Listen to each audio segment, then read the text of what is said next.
अस्सलाम वालेकुम जी, मैं हूं सैयद बासित अली। नाजरीन, गुज़श्ता रात जो वाक़या पेश आया, जिस पर एक इस टाइम सोशल मीडिया पे एक इंतशार है बहुत ज़्यादा, आप देख सकते हैं, और ट्विटर पे ट्रेंड है, हर जगह ट्रेंड, इंस्टाग्राम पे आप देख लें, हर जगह कि यार ये जो बात की जा रही है कि मजहब के ठेकेदारों ने इतना बड़ा जुल्म कर दिया है जी। अब जानते हैं कि कितना बड़ा इन्होंने जुल्म किया, ये भी यहाँ मौजूद थे। मौलाना अलीमुद्दीन शाकिर साहब हमारे साथ मौजूद हैं, इनसे जानते हैं क्या सारा वाक़या। अस्सलाम वालेकुम जी। वालेकुम अस्सलाम व रहमतुल्लाह। मौलाना साहब, मुझे एक बात बताएं कि पूरा सोशल मीडिया पे ट्रेंड है और कह रहे हैं, ये जो टीएलपी पे भी इल्जाम लग रहे हैं कि इनके लोग हैं, और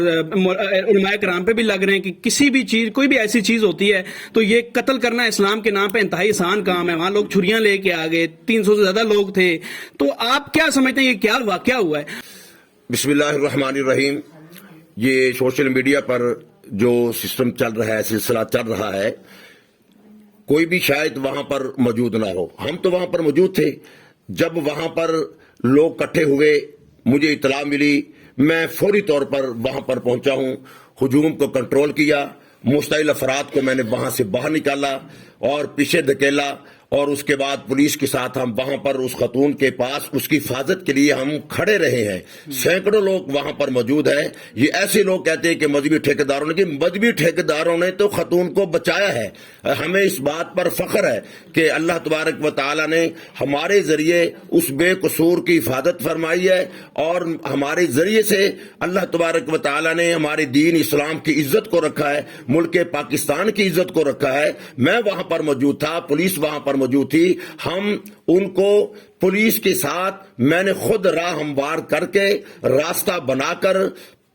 एएसआई साहबा भी इस बात की गवाह है, वो कह रही हैं कि कार साहब अगर आप वहां पर न जाते तो हालात कंट्रोल में नहीं हो सकते थे। वहां पर एएसपी साहबा के साथ हम उस खतून को लेकर गए, फिर थाने हम वहां पर गए, वहां पर सारी गुफ्तगू हुई। वहां पर जब हमने उस खतून के कपड़ों को चेक किया है, वहां पर यही मजहबी ठेकेदार थे जिन्होंने वहां पर यह फैसला किया कि यह खतून बेकसूर है। उसके कपड़ों पर किसी किस्म का कोई कुरानी आयात या कोई हदीस मुबारका दर्ज नहीं थी। ठीक है। अच्छा मौलाना साहब, मुझे ये बताएं, ये वाकया ठीक हुआ है? आप इस बारे में कहते हैं जो हुआ है ठीक हुआ है? खातून को ऐसे पकड़ना, लोगों के सवाल है, इस खातून को ऐसे रोक लेना और उसे कहना कि तूने कुरानी आयात लिखी है, ये वाकया ठीक है विदाउट समझे? क्योंकि हमारे उलमाए कराम पढ़े लिखे हैं, हमारे उलमाए कराम को जो इल्म है मेरे ख्याल में आम लोगों को नहीं होगा, तो उनको इतना इल्म तो होगा कि ये आयात नहीं लिखी हुई, ये हलवा अगर वो लिखा हुआ है मतलब है खूबसूरत, जो भी लिखा हुआ है, तो इतना तो इल्म है हमारे उलमाए कराम के पास कि वो ये पढ़ सकें, वो ये देख सकें। देखिए, जब हमें इल्म हुआ है, यही मार्ज कर रहा हूं कि हमने जब उसको पढ़ा है, उस कुर्ते को चेक किया है, शर्ट को देखा है, तो हमने फिर जाकर इसलिए लोगों को बताया कि इसमें कुछ नहीं है।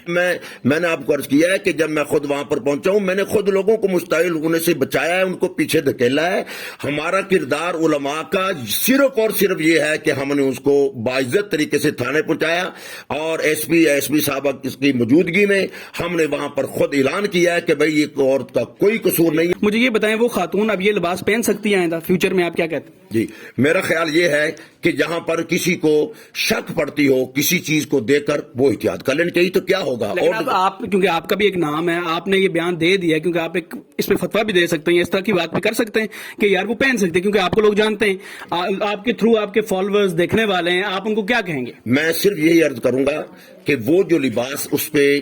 कुछ भी ऐसी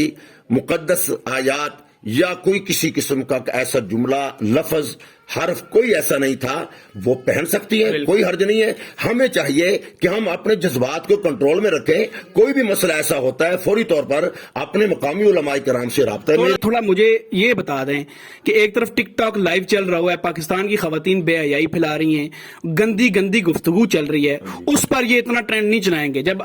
ये सच्ची बात है, जब उस टिकटॉक तो गलत नहीं है ना, ये हमारे ही लोग हैं जो गलत है, वही खवातीन है, वही लोग हैं। बात ये देखें कि आप कल के वाक़े से अंदाजा लगा लें कि हमारा किरदार क्या था और सोशल मीडिया पर हमारा किरदार कैसे पेश किया जा रहा है। आप बाजार जाएं وہاں دوستوں سے ساتھیوں سے تمام تاجروں سے آپ پوچھ رہے ہیں کہ کل واقع جو ہوا تھا اتنا بڑا حادثہ ہونے لگا تھا اس میں بچانے والے کون تھے کون آئے ہیں پولیس کا تو کام ہی یہی ہے نا جی جو الحمدللہ پولیس نے اپنا کردار بہت اچھے انداز میں ادا کیا ہے جو ہے پولیس وہ بھی اور ایس پی صاحب بھی اور ہمارے اچھلے تھانے کے جو ہے وہ ایس ایچ او صاحب بھی تو میں کہنے مقصد یہ ہے کہ آپ اس سے اندازہ لگا لیں کہ علماء کرام کے خلاف مذہبی طبقات کے خلاف کس قسم کے لوگ پروپیگنڈا کرتے ہیں کہ جو بچانے والے تھے تو ان کو شاید یہ کہا جا رہا ہے کہ شاید انہوں نے ان کو پھنسایا تھا آپ ٹک ٹاک کی جو یہ خواتین آتی ہیں تھوڑا سا بتائیں نا آپ لوگ اس پہ آپ لوگوں کو میں ایک سچ بتاؤں آپ بلکہ یہ جتنے بھی مذہب کے جو فالو کرنے والے لوگ ہیں یا جتنے بھی ہم لوگ ہیں مجھے یہ بتائیں ہماری ذمہ داری نہیں بنتی ان کے خلاف احتجاج کرنا ان کو روکنا جو پاکستان کیونکہ یہ چائنا اس طرح کی حرکتیں نہیں کر رہا جنہوں نے ایپ بنائی ہے یہ باہر کے اور لوگ نہیں کر رہے آپ لائیو جا کے دیکھیں آپ کو لگے گا یہ ہماری خواتین ہیں کتنی گندی حرکات کر رہی ہیں اس پہ کون کام کرے گا اس پر ہمارا جو کام ہے دیکھیں ہم تو الحمدللہ علماء کرام ہر مسئلے کا جو عالم ہے وہ اپنا اپنا کردار ادا کر رہا ہے میں لوگوں سے اپیل کروں گا مسجدوں میں آئیں علماء کرام کے پاس آئیں علماء کی کرام کی خدمت میں بیٹھیں ان کی صحبت میں بیٹھیں تاکہ ہمیں پتہ چلے کہ یہ قرآن کیا ہے حدیث کیا ہے یہ بھی ہمیں پتہ چلے کہ یہ شرم حیا کیا چیز ہوتی ہے یہ بھی ہمیں پتہ چلے کہ حضرت فاطمہ زہرا کی زندگی کیسی تھی ہمیں یہ بھی پتہ چلے حضور صلی اللہ علیہ وسلم کی گھریلو زندگی کیسی تھی آپ کے ازواج مطہرات کی گھریلو زندگی کیسی تھی میرا خیال میں جو کچھ ہو رہا ہے مین اس کی وجہ یہ ہے کہ دین سے اسلام سے قرآن سے دوری ہے بالکل ناظرین جبکہ وہی بے حیائی جو خواتین اور مرد حضرات ہمارے ٹک ٹاک اس طرح پھیلا رہے ہیں ادھر کوئی نہیں روک رہا تو اس بات کو بھی سوچیں تھوڑا سمجھیں مجھے دیں اجازت خدا حافظ